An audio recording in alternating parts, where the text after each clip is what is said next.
If you guys didn't know, the most recent hotfix in this game fixed the bug with Salvation where grenades were giving us lifesteal, killing the original infinite grenade build for Zane. Well, guess what? In the same exact hotfix, they introduced some new things that make this build even better now, and I'm going to break it down today for you guys. The only thing that would have made that round better was more fucking explosions! So, today I am so excited to bring you guys the new Infinite Grenade Zane build. There is two versions of this build I came up with. One for Slaughter Shaft, one for Proving Grounds. Today I'm going to go over the Slaughter Shaft one because this one has the most survivability and requires the least specific gear. It actually only requires two things, which is really awesome. Alright guys, so right before we get into the video, I just want to say I had 100 subscribers and that is absolutely insane to me. I want to give all of you a shout out. Thank you guys for so much for hitting that sub button. That is literally awesome. I love making content for you guys, and as long as you guys keep subbing, I'll keep making content. So, I'm going to end the intro there. We're going to get into the build. Alright guys, we're starting off in the barrier tree. I spec'd into all the skills that are important. Copy these skills exactly. I don't think any of the unhighlighted ones that I didn't pick are worth it at all. They don't help this build. They don't really help you. So just copy this part exactly. Alright, I'm just going to mention a couple of the skills that are very important. First, Calm, Cool, Collected. You all know how important this is. I'm just going to bring it up. I'm not really going to go into it. But it's great. Get it. Next. Alright, Refreshments. This skill gives you 24% lifesteal on frozen enemies. Well, all of our enemies are going to be frozen all the time. And this skill is bugged the same way Salvation was bugged in the last skill. Our grenades are going to be giving us lifesteal. That's right, you're going to have to use this build before it gets patched because it will get patched if Gearbox sees this video. So, that's a must. Gotta get it. Moving on, Distributed Denial, the capstone that no one uses. I agree, I think it was one of the worst capstones, not only because of how buggy it was, but even after they apparently fixed it, it just doesn't copy a lot of desirable traits from shields. Until now, guys. I will show you guys which shield we're using once I get to the gear section. I just want to show you guys the other skills I picked up real quick. Alright, so on to the clone tree.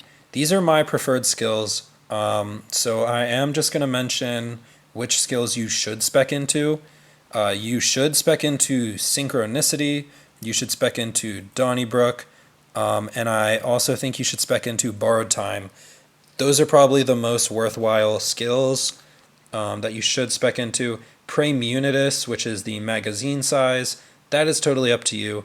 I like to run Praemunitus because I'm using an RPG in this build, and I don't like to reload that often, so this helps me reload a little bit less, but definitely not required for this build. And then I want to mention Trick of the Light.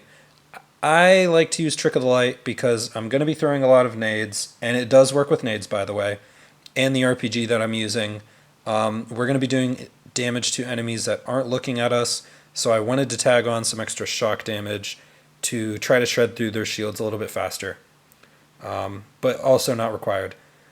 And finally, you're going to want 3 points in Pocket Full of Grenades. I originally tested this build with a Shocker Raider class mod. I had 6 points in Pocket Full of Grenades, and with the new combo from the hotfix, you don't even need that many points anymore.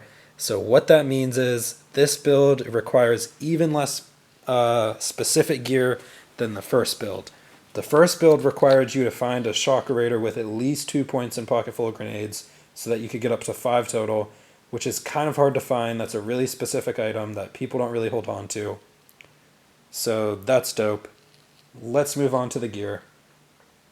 So going into the gear, I'm just going to show you guys the weapons I like to use. I like to use the Cutsman for obvious reasons, great at mobbing, does a ton of damage. I like using the Corrosive Lucian's Call. You could really use any corrosive AR you want in this slot. I just like to have a corrosive gun on me, especially when I come to the Slaughter Shaft, because there's so much armor here. It's insane. And this thing, I actually found it while doing the Slaughter Shaft, so I equipped it and I like it. You could really use any gun. And then I just want to highlight the Linoge. I've talked about this a couple times in a couple of my last videos. This thing shreds, guys. You can kill Anointed so fast. It's insane. That's all I'm going to say about it. And then finally, I've got the Hive. This is not a required part of this build, but with the shield we're using, it's going to give us tons of RPG ammo. So I think it's good to use an RPG, and the Hive is a great one. You just shoot it a couple times, and it just puts these like kind of drones everywhere and just shoots radiation damage at a bunch of enemies. I picked the radiation over the corrosive one to use because we're using cryo grenades, which will help chew through armor. Radiation helps chew through shields. So that's it on that. Moving on. Now, this is the great part, guys. The shield we are using is the Big Boom Blaster. This shield is insane with the recent hotfix. Basically what the recent hotfix did was give booster shields auto pickup.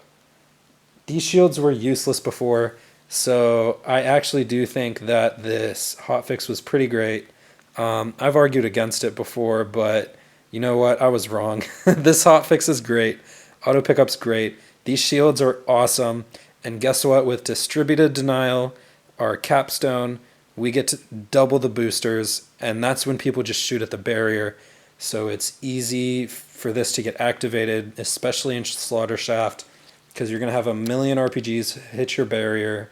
There's going to be boosters everywhere, and that's another reason you only need 3 points in Pocket Full of Grenades, because this thing drops a grenade, heavy ammo, and 60% shield regen.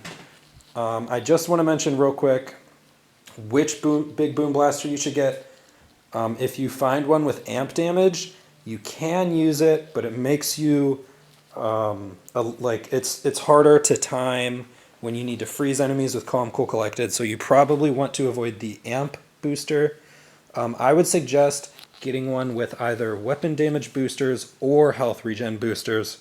They probably will patch refreshments at some point, so when that happens, health regen boosters will definitely be the best to get. So that's all I'm going to say about that. That's the one required piece of gear. The second required piece of gear is the recurring hex grenade. Because this is a Calm, Cool, Collected build, this is the way we're going to freeze enemies, and this thing has a 1000% cryo efficiency, which means we toss 2 at enemies, and it's basically a guaranteed freeze. 2 of these grenades is like a guaranteed freeze, and we're the infinite grenade spam build, so like we're just going to be freezing everyone, and that's why I recommend a Icebreaker artifact. I like the Victory Rush underneath the Icebreaker. Use whatever you want, guys. Just get an Icebreaker artifact, get some good rolls at the bottom. That's really all it comes down to. And for the class mod, since we don't have to run the Shock Raider anymore, we get to run the Cold Warrior. This thing will just give us a bunch of damage, and I like it because we're going to be freezing everyone, applying status effects, and it's going to be great. Before I tell you guys the playstyle of this build and some tips for running smoothly, I want to pause the video. Big shout out to this awesome dude named Spire. He is in the official Borderlands Discord. He's always chilling in the build section. He's known as the Zane guy, but he gives great tips for every Vault Hunter, and I just want you guys to know he's the one who came up with the distributed denial mixed with the booster shields. Pretty much the day of the hotfix, he figured that interaction out, so big shout out to him. I'm going to be featuring his Calm, Cool, Collected build on my channel probably next.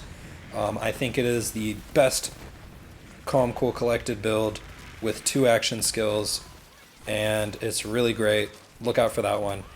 But now I'm going to get into the playstyle of this build.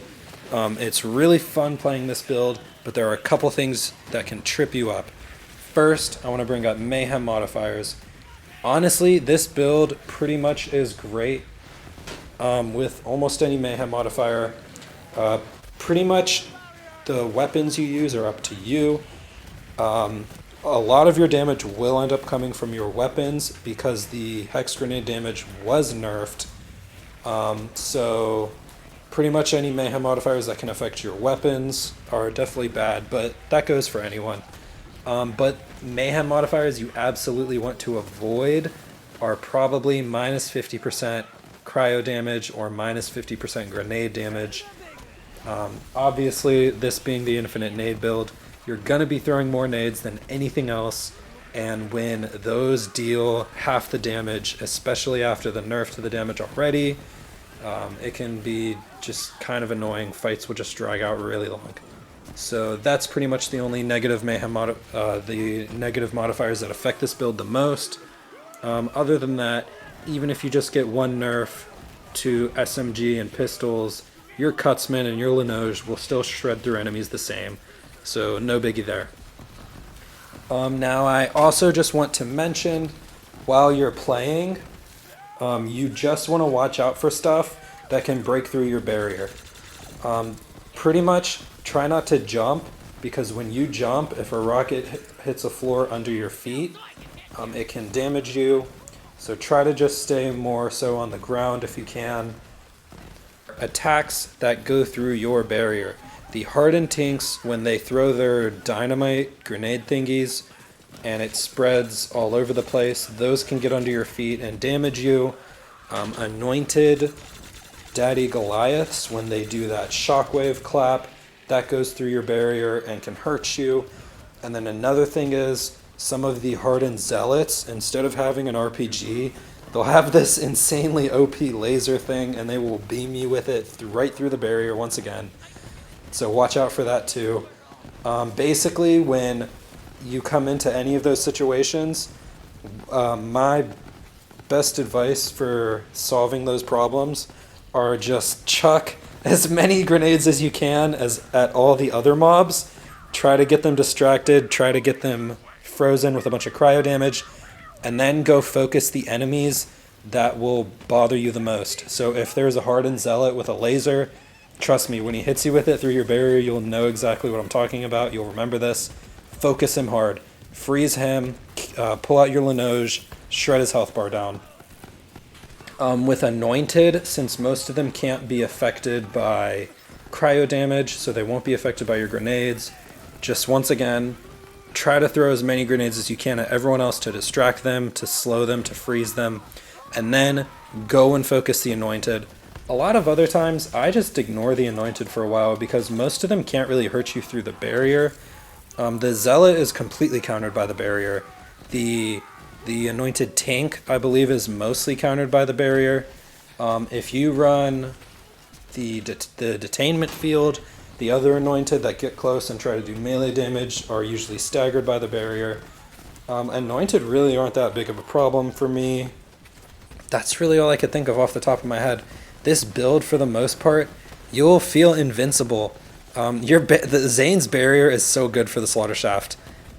So like I said, I have another version of this build meant for Proving Grounds. It does more damage, and you don't need as much survivability in the Proving Grounds because they're kind of short. You want to kill enemies as quickly as possible.